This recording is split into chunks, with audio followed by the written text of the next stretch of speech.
Ya, ahora vamos a hablar del capítulo 4, el ello y el yo, llamado las dos clases de pulsiones. Freud con este texto quiere probar que su nueva teoría sirve para entender mejor la vida psíquica. Freud parte diciendo que si su nueva forma de pensar el aparato psíquico, el ello y el yo y superyo realmente representa un avance o no, entonces debe servir también para comprender mejor los vínculos dinámicos de la vida anímica, ¿ya? Es decir, no basta con nombrar partes del aparato psíquico, hay que nombrar qué fuerzas actúan en ellas y cómo se relacionan. Idea central es que la teoría estructural debe explicar también el movimiento, el conflicto y la energía del psiquismo.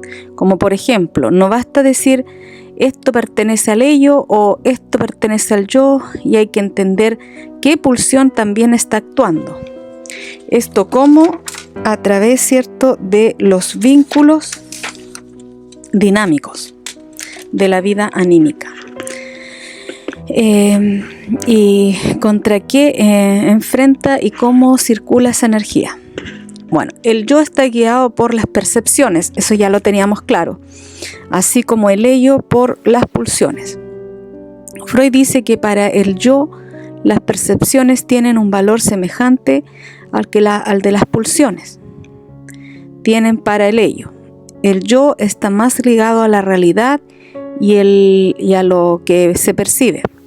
El ello, en cambio, está más ligado a las exigencias pulsionales internas, pero el yo no está separado del ello, también recibe la influencia de las pulsiones, porque en el fondo el yo es una parte modificada del ello. ¿Ya? Eso hay que tenerlo en consideración, que el ello, o sea que el yo es una parte modificada del ello.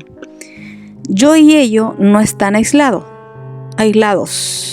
El yo está bajo el influjo de la realidad, pero también bajo el influjo pulsional.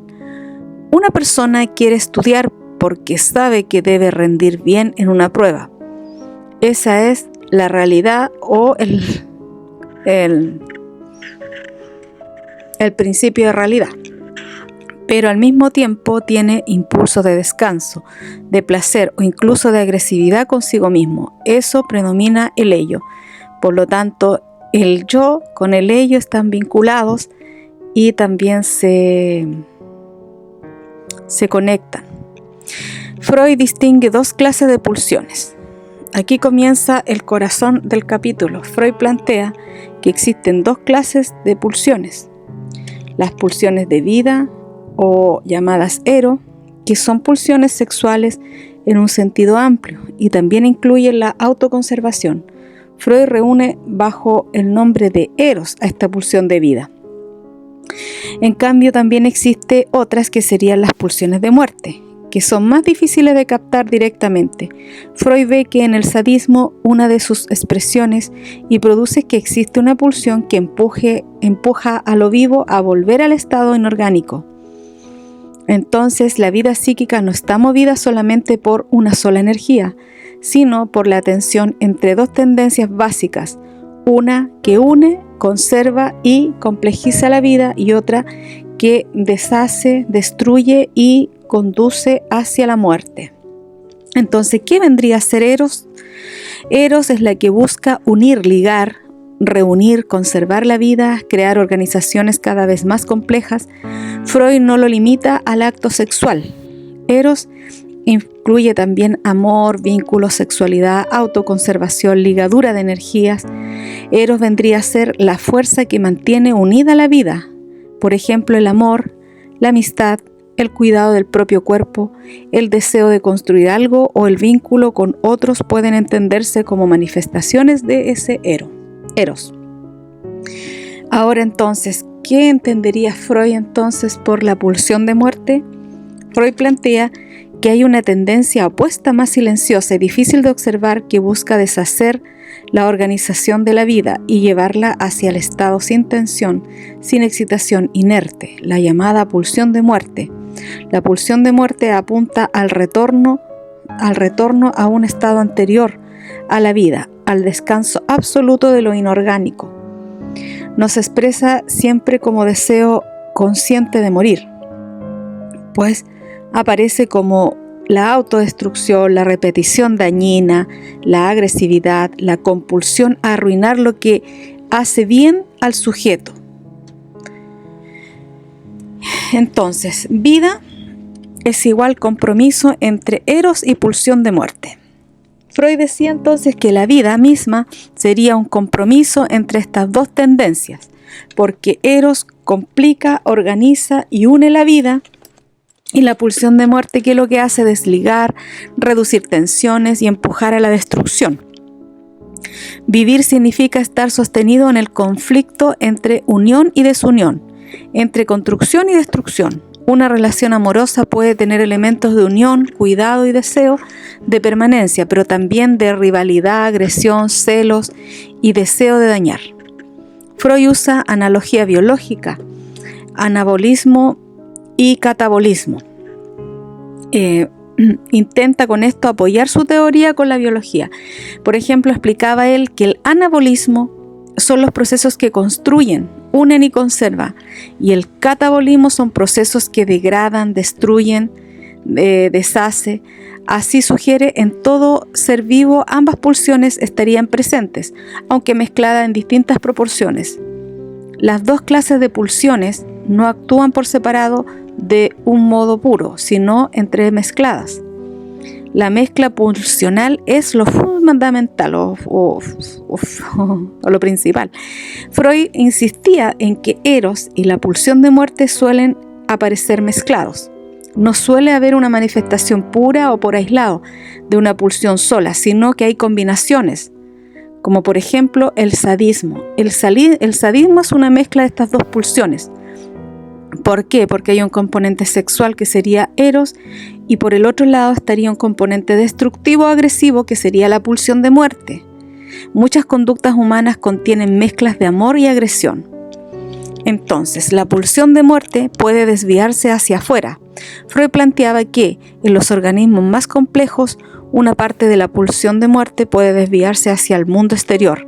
Eso sería posible gracias a un órgano, la musculatura. Así, la pulsión de muerte se expresa como agresión, destrucción, hostilidad contra otros. La agresividad dirigida hacia afuera puede entenderse como una forma externalizada de la pulsión de muerte. El sujeto que descarga su destrucción golpeando, humillando o dañando a otros estaría volcando hacia afuera esta pulsión de muerte, que también podría dirigirse contra sí mismo cuando es sádico. La mezcla pulsional puede ser patológica. Freud introduce que, claro, una idea importante, que no solo existe una mezcla pulsional, también existe puede haber una desmezcla. Esto significa que los componentes que antes estaban integrados, ya, ahora podrían separarse. Y eso puede ayudar a entender ciertas neurosis graves, como neurosis obsesivas, regresiones. Cuando se rompe el equilibrio entre eros y la pulsión de muerte, pueden aparecer fenómenos patológicos. En una neurosis obsesiva, por ejemplo, una persona puede quedar atrapada en la culpa, en la compulsión, en la rigidez y el autoataque, como si las fuerzas destructivas ya no estuvieran suficientemente ligadas por eros. La regresión y la desmezcla. Freud apuntaba o preguntaba si algunas regresiones libidinales, por ejemplo, de la base genital a la sádico-anal, podrían deberse a la desmezcla de pulsiones, y a la inversa, si el desarrollo hacia formas integradas requeriría una mezcla mayor de componentes eróticos. Madurar no es solo avanzar cronológicamente, sino lograr organizaciones más integradas de las pulsiones. Bueno, la ambivalencia. Freud se refirió a la ambivalencia, es decir, por ejemplo, amor y odio no siempre significan dos pulsiones completamente separadas. Freud se preguntaba si no sería más simple reemplazar la oposición entre pulsiones de vida y de muerte. por la oposición entre amor y odio, pero concluye que no es suficiente porque el amor y el odio muchas veces aparecen juntos, se transforman y no en otro o están entremezclados. Por ejemplo, el amor y odio no bastan para explicar las clases de pulsiones, porque pueden cambiar de alguna o de lugar o combinarse. Por ejemplo, una persona puede odiar intensamente a quien antes amó o amar a alguien con quien mantiene una fuerte agresividad. Eso no prueba que amor y odio sean lo mismo, sino que pueden redistribuirse en el aparato psíquico. Freud introduce la idea de una energía que es desplazable entonces. Para explicar estos cambios, Freud propuso un supuesto. Dijo que existiría una energía en sí misma desplazable que puede agregarse a una emoción erótica o destructiva. Piensa que probablemente esa energía sea líbido desexualizada. Idea esencial, ¿cierto? Una parte de la energía pulsional puede moverse de una representación a otra, de un objeto a otro, y de una meta a otra. Por ejemplo, una persona que ya no puede dirigir su deseo amoroso a un objeto puede desplazar esa energía hacia una actividad creadora, una identificación o una obsesión. Esta energía desplazable sería la libido desexualizada o también llamada la libido sublimada, ¿ya? Freud sugería que esa energía flexible que proviene de Eros, pero que ya no está ligada directamente a una meta sexual, por eso puede utilizarse como esa libido para pensar, sublimar, desplazar, ligar nuevas representaciones. Ya no toda la libido pertenece a lo sexual. En este sentido estricto, puede desexualizarse y ponerse al servicio de otras funciones del yo, como por ejemplo la energía que antes estaba puesta en una pasión amorosa puede transformarse en estudio intenso, arte o idealización. El yo entonces tiene un papel clave. Primero toma la libido de objeto y la debe transformar, ¿ya? Freud volvía sobre una idea muy importante de los capítulos anteriores. Decía que el yo puede tomar para sí la libido que estaba puesta en el objeto y transformarla en una libido narcisista. Esto ocurre mediante la identificación Aquí el yo fortalece sus organizaciones apropiándose de la libido que antes estaba dirigida a objetos externos. Si alguien pierde un objeto de amor, en vez de amar solo hacia afuera, puede absorber esa energía y reorganizarse alrededor de una identificación. El narcisismo del yo secundario. Entonces aquí, cuando aparece el narcisismo del yo secundario, Freud dice que al comienzo de la libido está el ello.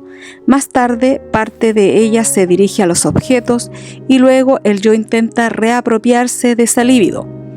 Por eso el narcisismo del yo sería secundario, ya no primario en sentido absoluto. El yo aquí se construye también recuperando para sí la libido que había circulado hacia los objetos. La pulsión de muerte es más silenciosa que la pulsión de Eros, ¿ya? Freud reconoció que casi todo el alboroto de la vida parece que venía de Eros, y la pulsión de muerte es más muda, más silenciosa, más difícil de detectar directamente. Por eso necesitamos inferirla a partir de siempre cuando hay destrucción, repetición, daño, agresión, desmezcla pulsional. La pulsión de muerte no se ve tan claramente como la de Eros, pero Freud pensaba que sin ella no se comprenden ciertos fenómenos destructivos. Ahora vamos con la parte que me pediste explicar muy bien y con ejemplos. Observe bien. Si la vida está gobernada por el principio de constancia, Freud mencionaba el principio de constancia. ¿Sabe lo que es eso? Bueno, él tomó esta idea de Fechner. La idea básica era que el aparato psíquico tiende a mantener lo más baja posible la excitación o la tensión interna psíquica. Es decir, que demasiada tensión va a provocar displacer. Y mientras menos tensión haya, va a haber un alivio. Eso es el principio de constancia. El psiquismo busca descargarse, disminuir tensión, volver al equilibrio. Cuando alguien está muy angustiado, tenso o excitado, busca alguna forma de aliviar, hablando, llorando, durmiendo, actuando, descargando, ¿ya? Si el destino último fuera la muerte, Eros introduce nuevas tensiones. Freud está pensando así: si la vida tendiera simplemente a apagarse y volver a lo inorgánico, entonces el movimiento sería hacia la disminución total de la tensión, ¿verdad? Pero Eros irrumpe eso. ¿Por qué? Porque al unir, amar, desear, reproducir, introduce nuevas tensiones. Entonces, la sexualidad y el amor no alivian siempre, también complican la vida, crean nuevas exigencias, nuevos vínculos y nuevas tensiones.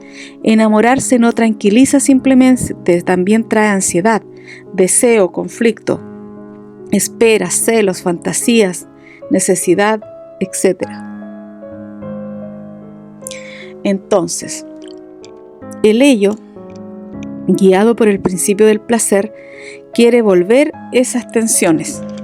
El ello, guiado por el principio del placer, quiere resolver esas tensiones. Freud dice que el ello intenta defenderse desde esas nuevas tensiones eróticas buscando satisfacción. Eso ocurre de varias maneras. Primera, busca la satisfacción directa. El ello busca la descarga más rápida posible de la tensión sexual.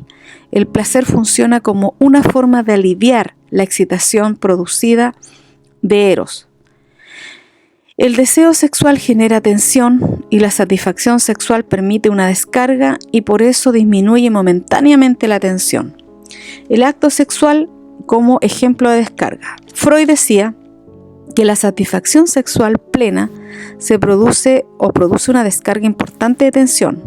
Por eso compara ese estado de relajación posterior con una especie de quietud cercana simbólicamente al descanso total. Incluso menciona ciertos animales inferiores que mueren al reproducirse, para mostrar biológicamente la idea de que al descargarse Eros, la pulsión de muerte queda más libre. La satisfacción sexual produce alivio porque descarga tensión erótica acumulada. Después de la tensión muy alta, una persona puede sentir relajación, somnolencia, disminución de energía y quietud posterior. ¿Ya? El acto sexual, el yo también ayuda al ello, a apropiarse y sublimando la libido. ¿Ya? El yo también ayuda al ello apropiándose y sublimando la libido.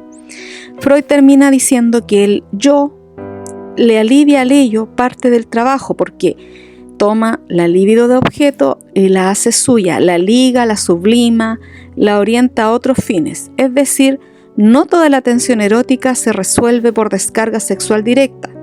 A veces el yo transforma esa libido en pensamiento, trabajo, ideal, creación, identificación. El yo puede tramitar la energía de Eros no solo descargándola, sino también transformándola. Como por ejemplo, una persona no puede realizar un amor imposible, pero esa energía se transforma en arte, música o estudio. Otro ejemplo, un niño que no puede mantener a la madre como objeto exclusivo se transforma parte de esa libido en identificación, en ideales o en formación de su superyo. Entonces, la vida tiende a descargar tensiones, pero Eros introduce nuevas tensiones al unir, amar y reproducir. El ello busca descargarlas rápidamente mediante la satisfacción, mientras que el yo también puede aliviar esa carga transformando parte de esa energía en sublimación o identificación. ¿Ya? Entonces el ello siempre en su naturaleza trata de buscar satisfacción y descarga inmediata y placer, pero el yo le ayuda, ¿cierto?, a bajar esa energía tensa, a aliviar la carga, transformando esa energía que a veces es prohibida o reprimida en sublimación e identificación. Ya, entonces lo más importante de estas ideas de Freud es que primero Freud distingue dos clases de pulsiones: eros o pulsiones de vida y la pulsión de muerte o tánatos. Eros conserva y complica la vida. La pulsión de muerte desliga, destruye y tiende al retorno a lo inorgánico. Ambas suelen aparecer mezcladas. La agresión puede ser una expresión de pulsión de muerte dirigida hacia afuera. La desmezcla pulsional puede tener efectos patológicos. El yo puede apropiarse de la libido de objeto y transformarla o sublimarla. Parte de la energía pulsional puede desexualizarse y sublimarse. El principio de constancia apunta a disminuir la tensión. El ello busca el alivio rápido, pero el yo también puede tramitar esa tensión mediante la sublimación, identificación y trabajo psíquico. Entonces, para terminar, el ello y el yo, Freud sostiene que la vida psíquica está organizada por la tensión entre estas dos grandes pulsiones: eros, que busca unir y conservar la vida, y la pulsión de muerte, que tiende a desintegración y al retorno o a lo inorgánico. El yo interviene, ligando y sublimando parte de esa energía, mientras que el ello busca una descarga según el principio del placer. Ya. Ahora viene el capítulo final del ello, o sea, del yo y el ello, ¿ya?, que se llama Los vasallajes del yo. El yo no es libre. Eso dice Freud, está sometido a fuerzas más grandes que él. Freud parte diciendo que el yo no es una instancia soberana ni independiente. Aunque tiene funciones, sí, importantes, está profundamente condicionado por lo que le pasa desde tres frentes: el mundo exterior, el ello y el superyo. Por eso llama a este capítulo Los vasallajes del yo. La palabra vasallaje significa dependencia, subordinación, y casi como un sirviente o vasallo frente a un señor, el yo no manda todo. Está obligado a sentir, a negociar, a defenderse frente a fuerzas que lo superan. Por ejemplo, una persona quiere hacer lo correcto, pero al mismo tiempo siente impulsos que no controla, como culpa que no entiende, presiones de la realidad, y eso muestra que el yo no gobierna tranquilamente. El superyo conserva el poder del pasado infantil. Por eso es que es muy agresivo con el yo. Ya, el superyo conserva ese poder del pasado infantil. Freud recuerda que el superyo se formó a partir de las primeras identificaciones y como heredero del complejo, por eso su fuerza no es causal. Se formó cuando el yo aún era débil y conserva esa autoridad del padre y mantiene viva la dependencia infantil. El superyo entonces vendría a ser como una continuación interna de la autoridad parental. Aunque el padre real ya no esté presente, una persona puede seguir viviendo bajo una voz interna que dice: debes, no puedes, eso está mal, mereces castigo. El superyo entonces tiene más afinidad con el ello. Freud dice que algo muy importante, a veces confuso, dice que el superyo, aunque parece una instancia moral y alta, tiene una relación muy cercana con el ello. ¿Por qué? Porque proviene de identificaciones primarias, se hunde profundamente en el inconsciente y puede usar la energía agresiva del ello contra el yo. El superyo entonces no es moral, suave ni racional. Puede ser inconsciente, puede ser violento y muy cruel. Alguien puede sentirse moralmente culpable y no por falta real, sino por deseos inconscientes que el superyo condena sin piedad. La reacción terapéutica negativa, por ejemplo. Cuando hablamos de una reacción terapéutica negativa, es cuando el paciente, al mejorar, de repente empeora. Freud describe un fenómeno clínico llamativo, ¿cierto? Que hay pacientes que cuando en el tratamiento parece avanzar, cuando se los reconoce y cuando empiezan a mejorar, en vez de aliviarse, empeoran. A esto lo llama la reacción terapéutica negativa. En algunos sujetos, una parte del psiquismo se opone a la curación porque necesita seguir enferma. Un paciente, por ejemplo, lograría comprender algo importante de sí mismo y justo después vuelve a identificar sus síntomas y falta a las sesiones y empeora emocionalmente. ¿Y por qué alguien se aferra a la enfermedad? Freud respondería que no basta explicar el fenómeno por desafío médico o ganancia secundaria de la enfermedad, resistencia narcisista. Hay algo más profundo, un sentimiento de culpa que encuentra satisfacción en el padecimiento, es decir, la enfermedad funciona como un castigo. Sanar sería renunciar a ese castigo y eso el sujeto no lo tolera. Algunas personas necesitan sufrir porque inconscientemente se sienten culpables y necesitan castigo. Un paciente, por ejemplo, puede no decir soy culpable, pero actúa como si lo pensara. No merezco estar bien. Entonces, el sentimiento de culpa puede ser inconsciente. Y el sujeto no siempre siente conscientemente que es culpable. No lo dice. No anda diciendo me siento culpable. Más bien aparece como una resistencia a curarse, por ejemplo, que necesita sufrir, se autosabotea, se autocastiga y puede existir un sentimiento inconsciente de culpa. Por ejemplo, una persona que repite relaciones dañinas o fracasa cuando está por lograr algo bueno o boicotea toda mejoría sin entender por qué. Entonces Freud aquí distingue la diferencia entre culpa moral y la culpa patológica. Freud distingue dos formas entonces de culpa, la culpa normal, y la culpa patológica. La culpa normal vendría a ser la tensión entre el yo y el ello. La persona reconoce que hizo algo mal, y en cambio la culpa patológica es inconsciente. La persona no sabe de dónde viene esa culpa y no encuentra una causa clara, pero vive necesitando castigo. La culpa no siempre se basa en un acto real, puede basarse en deseos inconscientes. Y aquí es donde aparece la culpa o la neurosis obsesiva, que la culpa se siente pero no se entiende.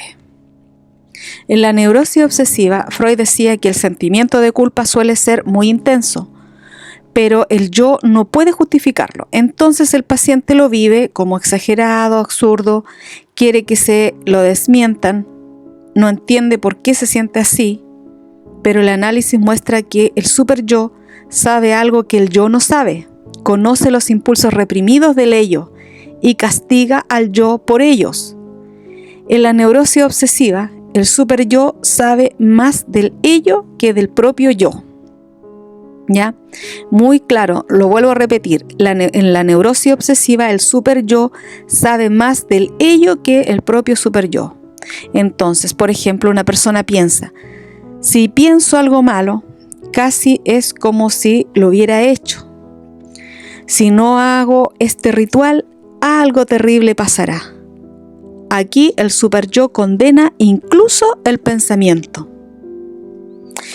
Entonces aquí Freud empieza a hablar de la melancolía, como la culpa que cae con furia sobre el superyo. En la melancolía, o la pena, depresión que podría acercarse, pasa algo distinto. Aquí el yo no discute la acusación, no se defiende, se confiesa culpable, acepta el castigo, y Freud explica esto diciendo que la melancolía o la depresión es el objeto perdido que fue introyectado en el yo. Entonces la agresión hacia el objeto ahora cae sobre el yo mismo. En la melancolía entonces el yo se vuelve el blanco de ataque del superyo, el superyoico. Una persona deprimida dice: no valgo nada, soy despreciable, todo es mi culpa, y lo vive con total convicción. En la histeria, en cambio, el yo reprime la culpa, ¿ya? Freud dice que en la histeria la culpa también puede existir, pero el yo intenta defenderse de ella reprimiéndola. Aquí la culpa no aparece tan directamente como en la obsesión o la melancolía, sino más disfrazada. El yo puede reprimir también también el sentimiento de culpa, especialmente en la histeria. Freud se arriesga con una frase fuerte diciendo que el ser humano es más moral de lo que sabe. Y Freud llega a decir algo muy interesante: el ser humano no solo es más inmoral de lo que se cree, sino también más moral de lo que sabe. ¿Por qué? Bueno, porque en gran parte el sentimiento moral opera inconscientemente. Y la moralidad no depende solo de convicciones conscientes, sino también del super yo inconsciente. A veces la culpa antecede al delito incluso.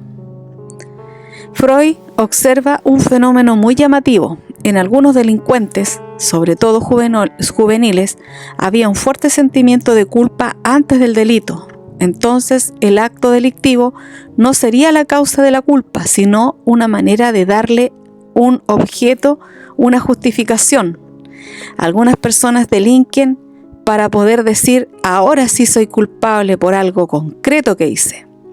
Un sujeto se siente, por ejemplo, culpable desde antes, pero no sabe por qué, y después hace algo malo y encuentra una razón visible para un malestar que ya él venía sintiendo desde antes. ¿De qué se trata? ¿De qué está hecho entonces el superyo?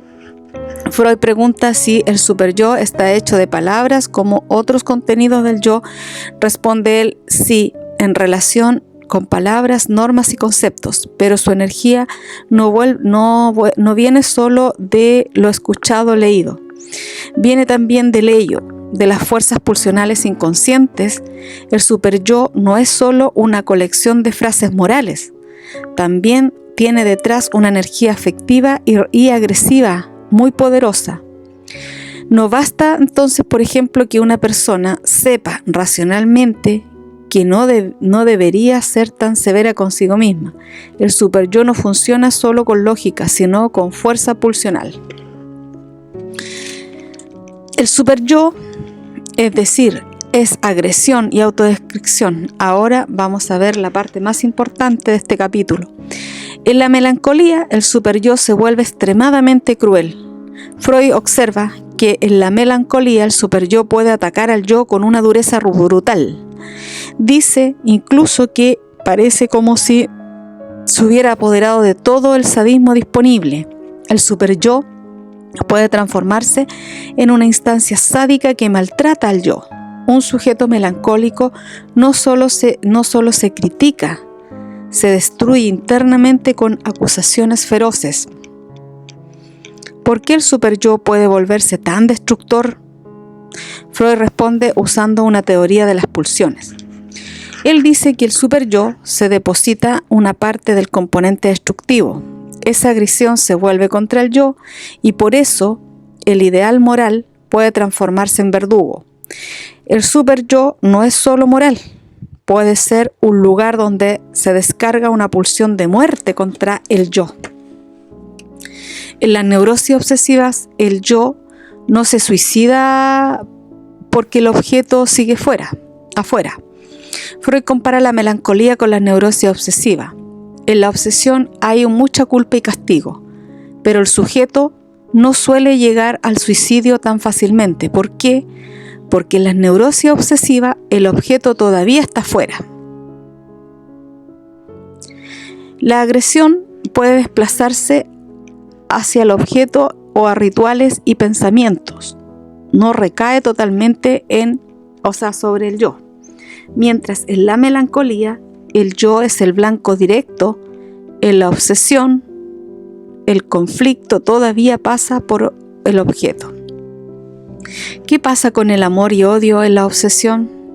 Freud dice que en la obsesión suele haber una regresión en la fase sádico-anal. ¿Ya? Entonces el amor hacia el objeto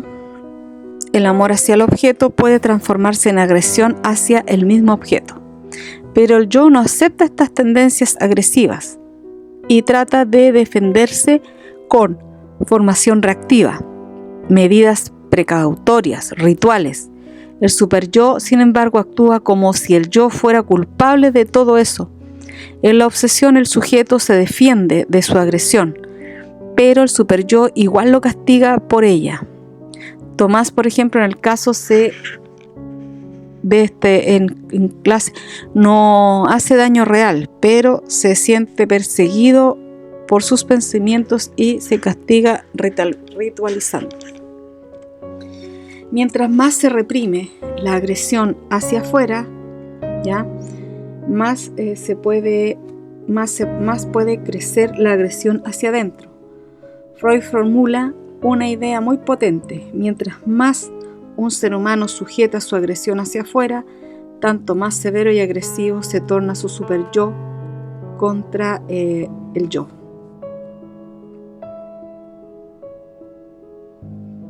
La agresión no desaparece, sino va afuera. Puede volver adentro. Una persona, por ejemplo, muy correcta, incapaz de expresar rabia hacia otros, puede terminar siendo implacable consigo misma. ¿Por qué el ideal del yo se vuelve tan duro? Freud proponía aquí una explicación muy importante. Cuando el superyo se torna mediante identificación con el padre y represión de Edipo, ocurre también una desexualización y una desmezcla pulsional. Esto significa que uno es el componente erótico, ya no logra ligar toda la agresión, entonces parte de esa agresión queda liberada y se vuelve severidad, crueldad. Debe ser el superyo extrae su dureza, de hecho de que al formarse libera una parte de la agresión que ya no queda suficiente ligada por Eros. Una orden interna dice debe ser perfecto, y no es solo una aspiración bella, puede estar cargada de violencia contra el yo. En la neurosis obsesiva y la melancolía comparten una lógica. Freud decía que en ambos casos el yo, al intentar dominar la libido mediante identificación, termina recibiendo castigo del superyo. En la melancolía, el ataque es directo y brutal. En la obsesión, el castigo toma formas de culpa, duda, ritual y automartirio.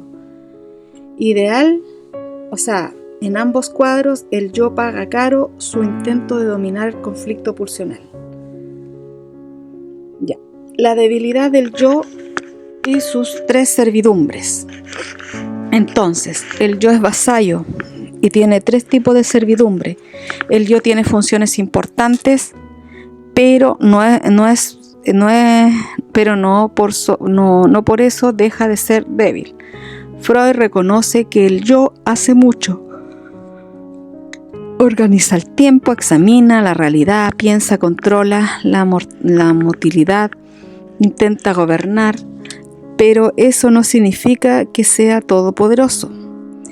El yo es importante, pero es frágil, ¿ya?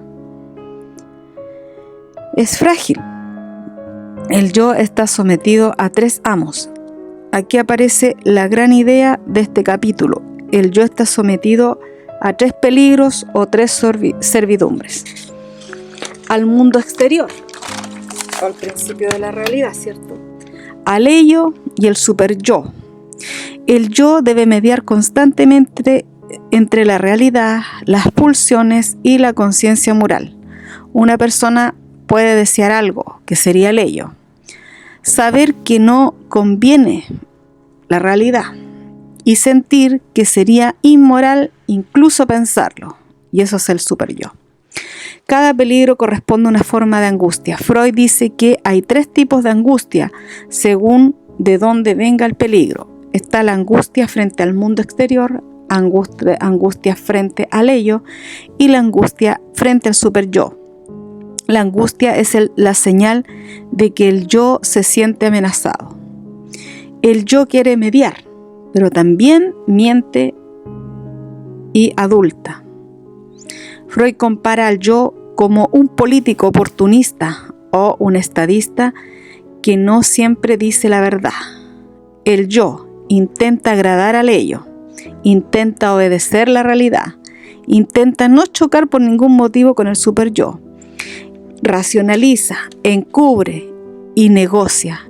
El yo entonces no es puro ni transparente. Muchas veces se disfraza, se acomoda y miente para sobrevivir.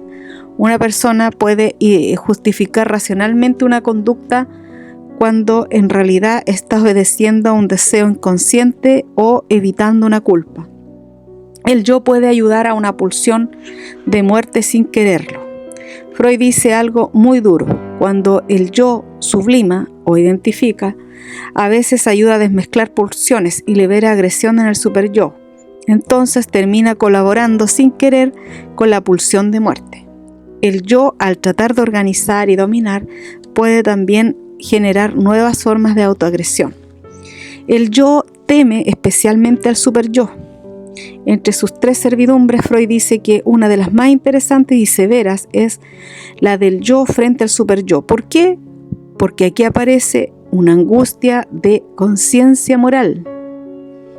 Aparece un sentimiento de culpa. Aparece la necesidad de castigo. El yo puede vivir bajo una amenaza interna constante.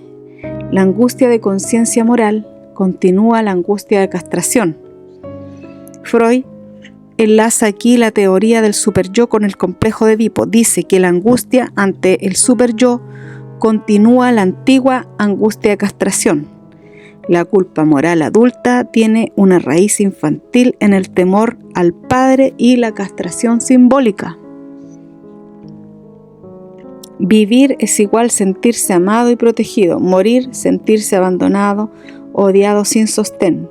En la melancolía, la amenaza de muerte puede venir del superyo, no solo del exterior. El ello permanece mudo, dijo Freud. Freud termina diciendo que el ello no ama ni odia al yo en forma clara. El ello está atravesado por Eros y la pulsión de muerte, luchando silenciosamente. Su actividad no tiene palabra ni unidad moral. El ello no habla con frases ni valores, actúa nomás como un fondo pulsional mudo y poderoso. Entonces, lo más importante de este capítulo es que el yo está sometido a 3 amos: la realidad, el ello y el superyo. El superyo conserva la fuerza de la autoridad parental. El superyo tiene afinidad más con el ello que con el yo y puede usar su agresión contra el yo. Existe reacción terapéutica negativa. ¿Qué significa eso? Que algunos sujetos empeoran al mejorar. Esto puede deberse a un sentimiento de inconsciente de culpa. En la neurosis obsesiva, el superyo castiga los pensamientos y deseos reprimidos. En la melancolía, el superyo puede volverse sádico y empujar al yo hacia la autodestrucción. Mientras más se reprime la agresión hacia afuera, más puede crecer la agresión contra el yo. El yo tiene funciones importantes, pero es una instancia frágil y muy dependiente. La angustia vendría a ser la señal de peligro que siempre está amenazando al yo. Entonces, cuando el superyo se forma, no solo toma ideales y normas del padre, sino que también forma parte de la agresión que antes estaba mezclada con el amor. Si esa agresión ya no queda bien ligada por Eros, se libera con dureza y crueldad contra el propio yo. Por eso el ideal del yo puede convertirse en una voz feroz que no solo exige sino que castiga y destruye. Por ejemplo, una persona no solo dice debería ser mejor, sino que dice soy un fracasado, no valgo nada, merezco sufrir. Ahí el ideal del yo ya no funciona como guía, sino como un verdugo. Entonces, los vasallajes del yo, Freud muestra que el yo no es una instancia libre, sino sometida al ello, al mundo exterior y al superyo.